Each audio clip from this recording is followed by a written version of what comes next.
जय माता दी दोस्तों। आप सभी का स्वागत है हमारे YouTube चैनल में। मैं बात कर रही हूँ 27 जुलाई से 2 अगस्त तक के साप्ताहिक वृश्चिक राशिफल के बारे में। देखिए, ये सप्ताह ना काफी विशेष होने वाला है, क्योंकि जो 27 जुलाई का दिन है, इस दिन से शनिदेव, जिनको कर्म का ग्रह कहा गया है, कर्म का कारक माना गया है, वो वक्री होने वाले हैं लगभग 4 महीने के लिए। तो इनका वक्रस्त स्थिति में आना मीन राशि में ये सबसे बड़े परिवर्तन का कारण बनने वाला है। दूसरा, इस सप्ताह में पूर्णिमा तिथि और सावन की शुरुआत होने वाली है। सावन की शुरुआत 29 जुलाई से होगी और सप्ताह के अंत में 1 अगस्त के दिन शुक्रदेव का भी राशि परिवर्तन होगा। शुक्रदेव, जो कि सूर्य की राशि सिंह राशि में बैठे थे, अब वो बुध की राशि कन्या राशि में 1 अगस्त को प्रवेश कर जाएंगे। बाकी चंद्रमा हर 2.5 दिन में राशि बदलते ही हैं। सप्ताह की शुरुआत में धनु राशि में होंगे, फिर मकर में, फिर कुंभ में और मीन में संचरण करेंगे। तो इनका प्रभाव कैसे वृश्चिक राशि के लोगों को प्रभावित करेगा, चलिए जानते हैं विस्तार से। तो एक छोटा सा निवेदन है, चैनल पर पहली बार आए हैं तो सब्सक्राइब कर जरूर कर लें। अब देखिए, वृश्चिक राशि के लोगों के लिए अगर आप देखें तो जो गुरु बृहस्पति का गोचर है नवम भाव में, ये गुरु अस्त हैं लेकिन साथ में सूर्य भी बैठे हैं। अब ये क्या कर रहे हैं, आपके आत्मविश्वास और इच्छा शक्ति को मजबूत करने का काम करेंगे। इस सप्ताह में एक तो धार्मिक यात्राओं के योग बनते हुए दिखाई दे रहे हैं, और जो लंबे समय से आपके कार्य रुके हुए थे ना, उनके पूरा होने का, उनमें सफलता मिलने का योग भी बना हुआ है। ये सप्ताह आपके लिए संपत्ति से लाभ दिला सकता है, आपकी इनकम में वृद्धि करा सकता है, आपकी प्रतिष्ठा बढ़ने के योग बने हुए हैं। इसके अलावा अगर आपका कोई पैतृक संपत्ति से जुड़ा कोई मामला चल रहा है तो उसमें भी लाभ देखने को मिलेगा। करियर में जहां तक बात है, अधिकारियों का सहयोग, प्रशंसा मिलेगी, अपने कार्यों को पहचान आप दिला पाएंगे। तो कई तरह के चीजें इस सप्ताह में निर्मित होने वाली हैं। बिजनेस की देखी जाए तो बिजनेस में नए ग्राहक मिलना, आपके जो सहकर्मी हैं उनका सहयोग प्राप्त होना, किसी तरह का इन्वेस्टमेंट करना चाहते थे तो वो इन्वेस्टमेंट होना। अब ये जो सप्ताह है, ये आपको अपनी भावनाओं को समझने और कुछ पुरानी बातों को पीछे छोड़ने का अवसर भी आपको दे सकता है।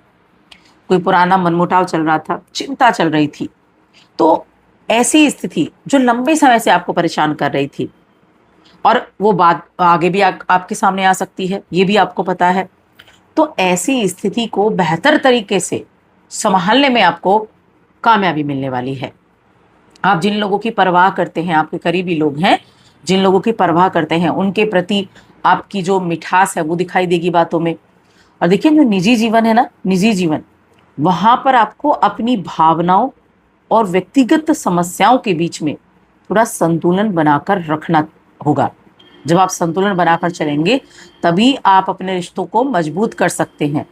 अगर आप अपने किसी से अपने दिल की बातचीत करना चाहते हैं तो वो आप करें, ये आपके रिश्तों को मजबूत बनाएगी।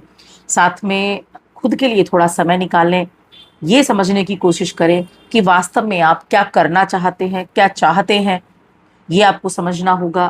और जहाँ तक मैंने, देखिए, प्रेम जीवन की बात की जाए तो प्रेम जीवन के मामले में भी जो समय है वो ठीक ठाक रहने वाला है, ठीक ठाक रहेगा। क्योंकि जो ये शनिदेव और आपकी चंद्र राशि के 5वें भाव में मौजूद हैं, ये क्या कर रहे हैं, ये थोड़ा सा दिखा रहे हैं कि कार्य क्षेत्र में तो अच्छा है और प्रेम जीवन में भी मिला जुला प्रभाव आपको देखने को मिला हुआ है। आर्थिक मामलों में कोई जल्दबाजी नहीं करनी है, सोच समझ कर काम करना है, मजबूती से आपको आगे बढ़ना है। अब यहाँ मैं बात करूंगी गुरु बृहस्पति, जो कि आपके नवम भाव में है। तो ये क्या है, कॉन्फिडेंस को बढ़ाने का काम करेंगे, एनर्जी देंगे आपको, ऊर्जा का स्तर आपको बढ़ाएंगे, जिससे आप आगे बढ़ने के आपको अवसर मिल सकते हैं। और अपनी जो एनर्जी है ना, उसको बर्बाद ना करें, सही दिशा में लगाएं उसको। कुछ ऐसे काम जिनको लंबे समय से टालते आ रहे थे, उनको पूरा करने का समय है। देखिए, आर्थिक जीवन में ना भाग्य का साथ मिलने वाला है। बेशक जो गुरु हैं वो अस्त हैं, लेकिन उसके बावजूद आपको भाग्य का साथ मिलेगा। अपने घर के वातावरण में कुछ बदलाव करने अगर आप जा रहे हैं, आप चाहते हैं कोई रेनोवेशन कराना या किसी भी तरह का काम कह लीजिए, तो आपके घर के जो बाकी के सदस्य हैं ना आपके अलावा, उनसे ज़रूर राय मशवरा करें।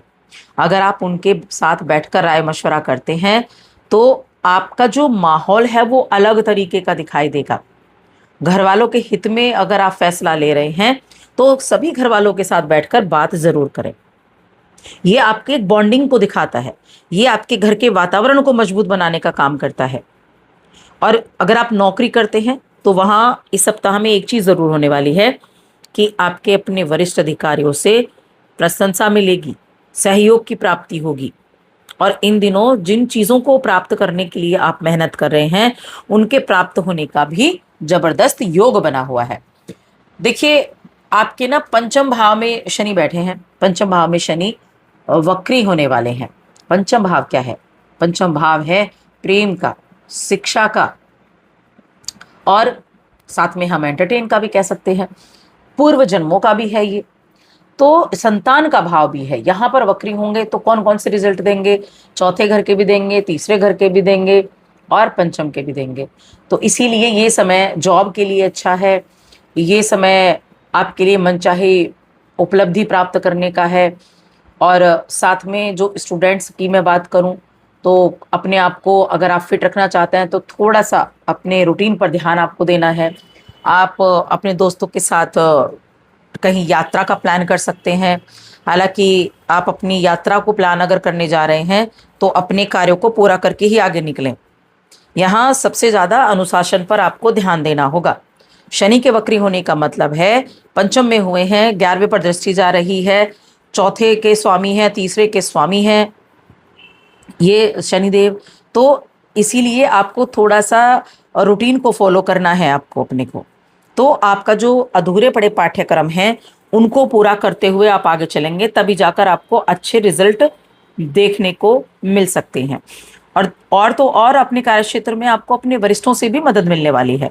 तो बहुत अच्छा सप्ताह है ये आपके लिए। धर्म कर्म में रुचि होना, किसी सत्संग में आप जा सकते हैं। जो सत्संग प्रेमी है, रिलीजियस है, उनके लिए भी काफ़ी अच्छा रहेगा। कुछ अच्छे समझौते भी रह सकते हैं। बुजुर्गों का आशीर्वाद भी आपको प्राप्त होगा। और देखिए, सावन तो चल ही रहा है, सावन महीने की शुरुआत तो इस सप्ताह से हो ही रही है। तो बहुत ही उत्तम है ये सप्ताह। देखिए, वृश्चिक राशि क्या है? बड़ी ही रहस्यमय राशि है, जिसके बारे में आप सोच ही नहीं सकते कि क्या करने वाली है।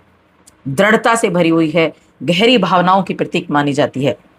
तो इसीलिए अपनी चीज़ों को ना इन्हें ऑब्जर्व करके अपने आसपास के चीज़ों को कैसे मेंटेन करना है ये इनको बखूबी आता है। अपना पता ये लगने नहीं देते कि क्या करने वाले हैं, और दूसरों की सारी जानकारी रखते हैं। तो ये सप्ताह आपके लिए मैं कहूँगी बहुत अच्छा रहेगा। इस सप्ताह को बहुत अच्छे से आप एंजॉय करें। उपाय क्या कर सकते हैं? हनुमान चालीसा का पाठ करें। एक तो सबसे जो पहली चीज़ है हनुमान चालीसा का पाठ करना। किसी भी तरह की नेगेटिविटी से दूर रहना है। कोई भी नेगेटिविटी है उससे आपको दूर रहना होगा, ठीक है। और हनुमान जी की पूजा करें, ये उपाय आप कर सकते हैं। तो बस आज की इस वीडियो में इतना ही।